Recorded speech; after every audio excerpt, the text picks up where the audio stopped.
politicians have paid lip service to fixing our infrastructure. We used to be the envy of the world, our infrastructure did, but until now it's been empty talk. Today shows what we can achieve for the region and for our country when everyone works together. To get this funding through Congress, it took a new approach. In 2018, as Rob just said, we started building a bipartisan coalition to create a new program that could tackle large mega projects like Brinks Spence. I worked with Rob and 12 other senators to begin to work to make that happen. For years, presidents of both parties have promised infrastructure. You can count and name the number of presidents that have either stood on that bridge or stood over here so you get the best view of Cincinnati. Sorry, Kentucky. You can name all those presidents that talked about that. But it took President Biden, the most pro-worker, pro-union president in my lifetime. It took President Biden to do this. The bipartisan infrastructure law included my bridge legislation that Rob and I talked about, made this investment possible. We celebrate today not just the new Brinks Spence crossing, but all the investments in Ohio from the bipartisan infrastructure law. I was talking to Ms. Mays a moment ago, a 30-year iron worker. She will be introducing the president and talking about these projects she's worked on and how we are going to need in this state, in this country, to see a lot more women in the trades and a lot more people of color in the trades, building our bridges, building Intel, building small county culvert bridges in places like Mansfield and Richland County, where I grew up and worked on our family farm. We're gonna need good union workers to do these. It's not just about numbers, it's about what the investments mean in Ohio. For the black and brown communities who have historically been cut off from job centers, for rural areas that are hard to reach, it will mean connection, it will mean good paying union middle class jobs. Together, we can leverage this investment to create jobs in every city, every county, every township across our great state. Thank you today, all of you, for being part of this great day. Thank you.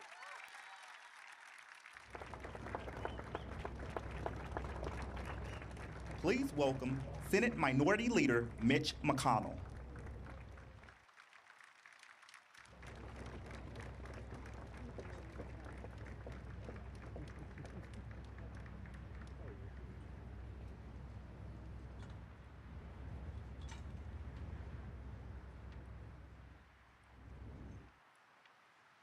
Well, good afternoon, everyone. This is a day I think many people in northern Kentucky thought might never happen.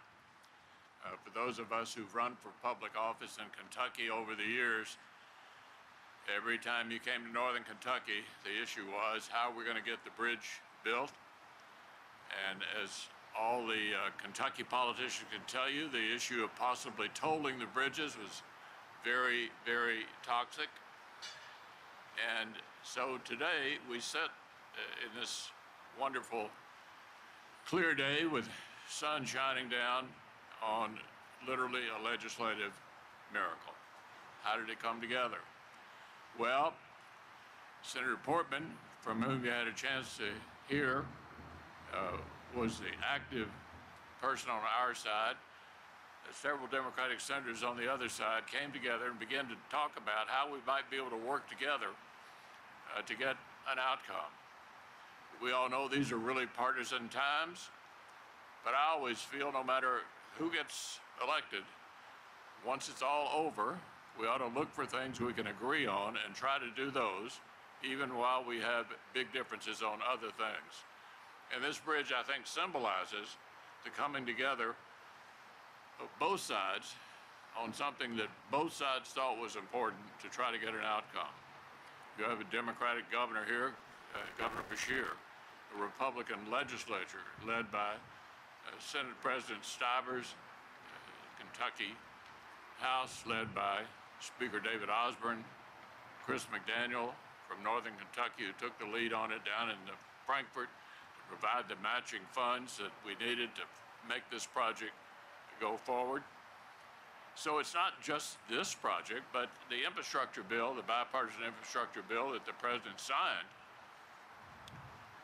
provides dramatic additional assistance. Just looking at the Kentucky side of the river, this project plus other projects, over $8 billion over the next 5 years. This is really quite significant. And as we know, even though it benefits us in Ohio and Kentucky, nationally, this was one of the big projects in the entire country to deal with the crumbling infrastructure that we've all been talking about for years. And so we finally stepped up together and addressed it. It's also great to see the governor of Ohio here. We used to be colleagues in the Senate. Governor DeWine and his team.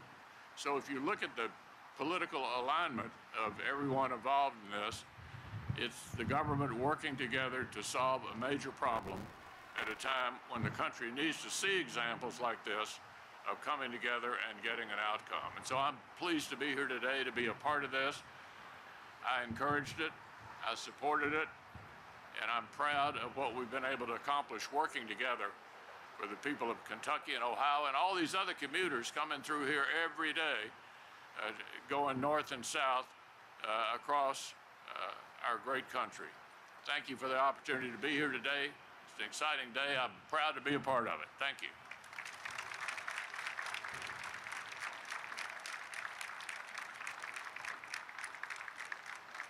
Please welcome Iron Worker Local 44 member Sarah Gwen May.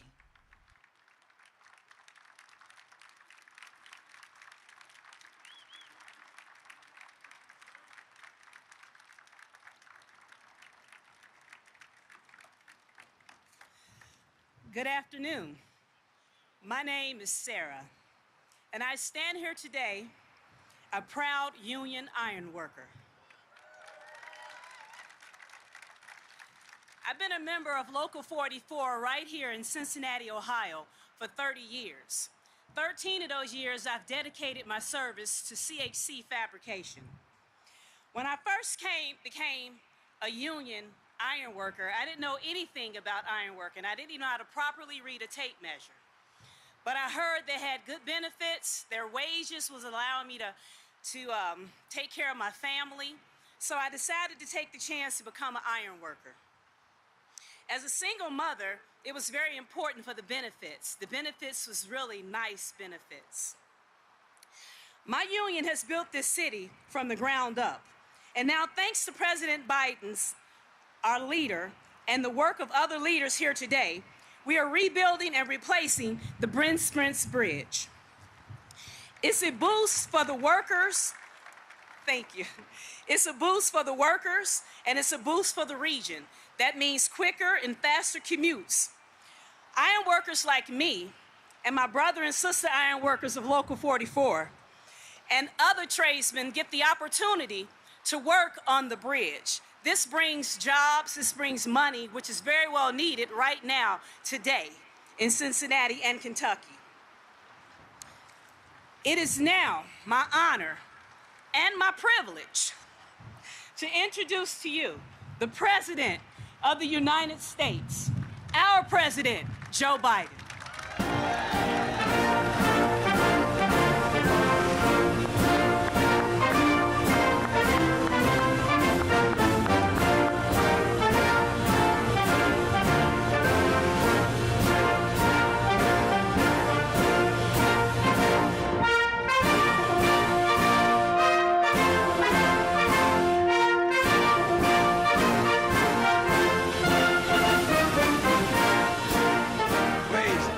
Seat if you have one. Folks from inside the tent that don't know you're all back there. I tell you, you got to be standing too, huh? All right, well look, Happy New Year, everyone. And Sarah, thanks for that introduction. I'm delighted to see the Mayor Covington, and Mayor of Covington, I should say. He is Covington, I think. Joe Mayor, and the Mayor of Cincinnati. And I make sure I got to do this right. Aftab Ferval, did I correct it? Because I want to get it right. He's a hell of a lot bigger than I am. Look, newly elected representatives, Greg Landsman, he couldn't be here today. He's dealing with trying to figure out who's going to be the next Speaker of the House of Representatives. And I wish him a lot of luck. He may be the first freshman ever elected Speaker of the House of Representatives. But it's great to be here with two individuals who are among those who worked the hardest and the longest to get this done. Sherrod Brown and Rob Portman, both men of significant integrity and people who do what they say. They've been fighting this for years to get the funding to repair the bridge. Sherrod 16 and Rob about 28. They never gave up. They got it done. And a big thanks also to Governor Andy Beshear and Mike DeWine, who worked hand in hand to help get this done. Folks, I'm especially happy to be here with my friend and colleague in many years, and I might add, longest-serving leader in the United States Senate, Senator Mitch McConnell. Mitch, it's great to be with you. I asked permission if I could say something nice about him. I didn't want to. I said I campaigned for him or against him, whichever helped him most. But Mitch, it wasn't easy, and to get this done, and it wouldn't have gotten done no matter all the work so many others have done, and by writing the legislation and dropping it in, it wouldn't have happened without your hand. It just wouldn't have gotten done, and I want to thank you for that. And we have to find common ground to get major legislation done in any circumstance ever, but particularly the circumstances we've been in the last 4 or 5 years have been less than cooperative. And Leader McConnell and I don't agree on everything. In fact, we disagree on a lot of things, but here's what matters. He's a man of his word. When he gives you his word, you can take it to the bank, you can count on it, and he's willing to find common ground to get things done for the country. So thank you, Mitch. Thank you. And that's exactly what we did in the bipartisan infrastructure law, which got done in no small part because of Mitch's leadership. Folks, look, I wanted to start off the new year at this historic project here in Ohio and Kentucky with a bipartisan group of officials because I believe it sends an important message to the entire country. We can work together. We can get things done. We can move the nation forward. We just drop a little bit of our egos and focus on what is needed in the country. For decades, people have talked about the Brent Spence Bridge. But folks, talking is over. The bipartisan infrastructure law, we're finally going to get it done. And the law, it's the most significant investment. This whole bill is the most significant investment in American roads, bridges, since the Eisenhower Interstate Highway System. Over $1 billion from the infrastructure law for this. It's going to upgrade the bridge, and the delegation has fought so hard to get done for so long. And here's why it's so important. This bridge connects Ohio and Kentucky, carries Interstate 71 and 75 across the Ohio River. It's on one of the nation's busiest freight routes. Truck traffic on I-75 alone carries $2 billion of freight. $2 billion of freight per day between Florida and Canada. $2 billion. The bridge was built in '63, as you all know, designed to carry 80,000 vehicles a day.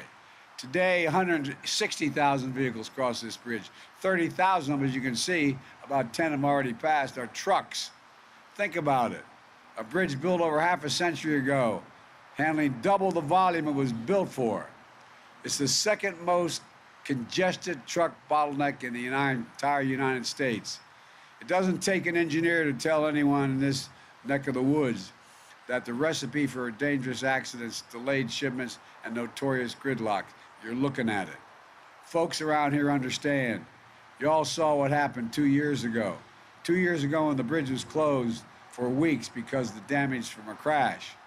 Lost revenues to local businesses, congestion on alternative routes, nightmare commutes. One company called it what everyone else felt, total chaos. Folks, this is the United States of America, for God's sake. We know, and now we're proving we're much better than we've been of recent past. The funding from this infrastructure law is going to upgrade the current bridge and to build a second new bridge right next to it for interstate traffic. Look, that'll keep local traffic from competing with those massive trucks and freight. Look, it means folks around here will actually be able to use the bridge again to work, for school, for emergencies, without bumper-to-bumper traffic. And it'll be safer and easier commutes. First responders will get to folks who need help without delay. And our nation's commerce can flow more efficiently through this area because tractor trailers and other large vehicles will be able to move products to their destination without so much congestion. Look, it's not just here that the infrastructure law is being used, and we're just getting started. We're doing it all across America, from coast to coast. As I speak, the Vice President of the United States is in Chicago today. We're rebuilding 4 drawbridges in the South Side, so barge and ship traffic will continue to move in and out of Illinois' International Port. We're going to move product faster and from ships to shelves. Secretary Pete Buttigieg is in Connecticut. We're renovating the Gold Star Memorial Bridge so traffic along the busy northeast corridor of the United States can move smoothly along I-95. Tomorrow, Mitch Landrieu, our infrastructure coordinator, is going to be in San Francisco. We're upgrading the iconic Golden Gate Bridge so it can withstand future earthquakes and be around for generations to come. It's not just bridges. Already, over 1 million households across Ohio and Kentucky are getting access to high-speed internet through the infrastructure law. Didn't exist before. Right across the river in Cincinnati, we're going to award $127 million to replace the old Western Hills Viaduct with a new structure to make freight movement by road and rail more reliable and efficient, a critical piece right at the beginning of this entire corridor, and I know a big priority for you, Mr. Mayor. And on the Tennessee River here in Kentucky, we're investing $465 million to finish building the Kentucky Lock and Dam to clear barge traffic. And we're going to lead to more economic growth in this area. In Louisville, transforming 9th Street from a 6-lane thoroughfare into an area of large pedestrian zone, bicycles, bus lanes, better public space. In Lancaster, Ohio, and Hopkinsville, Kentucky, the infrastructure law is helping companies that make batteries for electric vehicles build new manufacturing sites, create more jobs. So our electric vehicle future is going to be made in America, all of it. And we're doing all this with American workers and American products that are made in America. It's a simple concept. I can sum it up in 2 words: Buy American. I don't sign anything that the Congress passes unless it's buying something American. With Sherrod Brown's help, we're making sure that the iron, steel, construction materials that they're building this bridge are made here in America, in the United States, made in Ohio, made in Kentucky, employing thousands of people all by itself. And that's the work we're going to do largely, and it's being largely done by unions, not labor, union. I can say the word, union. Laborers, electricians, carpenters, cement masons, iron workers, steel workers, communication workers, auto workers, and so much more. These are good jobs you can raise a family on, and most don't require a college degree. All this is about making an investment in America's heartland, and America's people, and America's future. It's about making things in America again. It's about good jobs. It's about the dignity of work. It's about respect. And folks, it's about damn time we're doing it.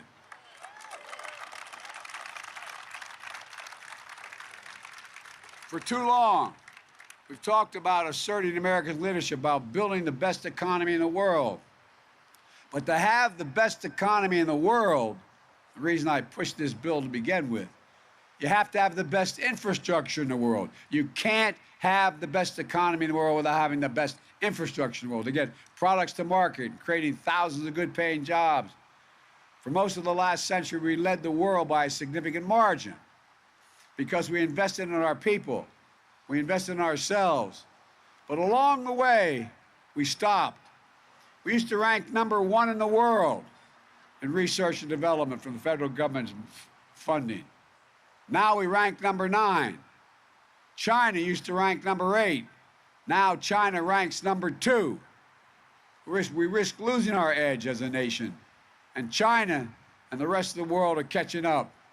Communities in places like Ohio and Kentucky saw factories leave, towns hollowed out, infrastructure start to crumble. Just between 1990 and 2020, Ohio lost more than 350,000 manufacturing jobs. 350,000 lost. Kentucky lost 20,000. Now we're back on track. Folks, where is it written? Where is it written that the United States cannot and will not lead the world in manufacturing once again? We're going to do it. Just since I got elected, we've created 750,000 new manufacturing jobs. Today, just a few hours from here, Intel is investing $20 billion, $20 billion near Columbus to expand what I refer to as the field of dreams, expanding semiconductor manufacturing.